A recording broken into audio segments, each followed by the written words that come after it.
Back to news. Telangana అసెంబ్లీలో MLA కోటాలోని 3 MLC సీట్లకు టీఆర్ఎస్ అభ్యర్థులు నామినేషన్లు దాఖలు చేశారు. టీఆర్ఎస్ జీహెచ్ఎంసీ అధ్యక్షుడు మైనంపల్లి హనుమంతరావు, ఎలిమినేటి కృష్ణారెడ్డి, గంగాధర్ రెడ్డి తమ నామినేషన్లను అసెంబ్లీ కార్యదర్శికి అందించారు.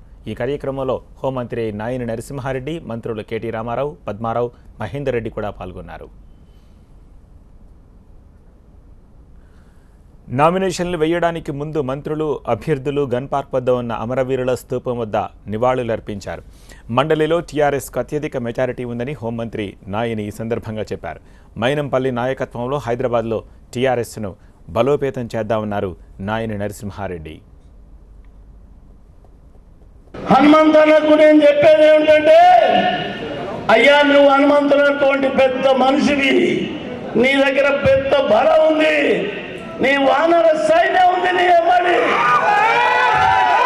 నీ వానర సైన్యం అంతా నీ ఎమ్మడి ఉంది. ఇక నీకు జై హనుమాన్.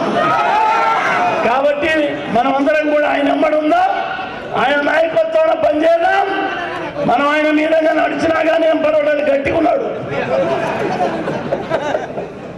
పంచుకున్నాడు హనుమంతరావు గారు. కావచ్చిన డిస్టర్బెన్స్ జరగకుండా ఒక డిసిప్లిన్ గా మనం సేవాదారులను ఒకటి తయారు చేయి.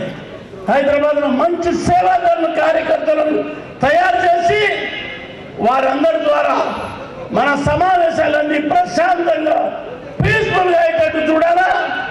అవసరం వచ్చినప్పుడు సేవాదారులు ఎట్లా వాడుకోవాలో అట్లా వాడుకో.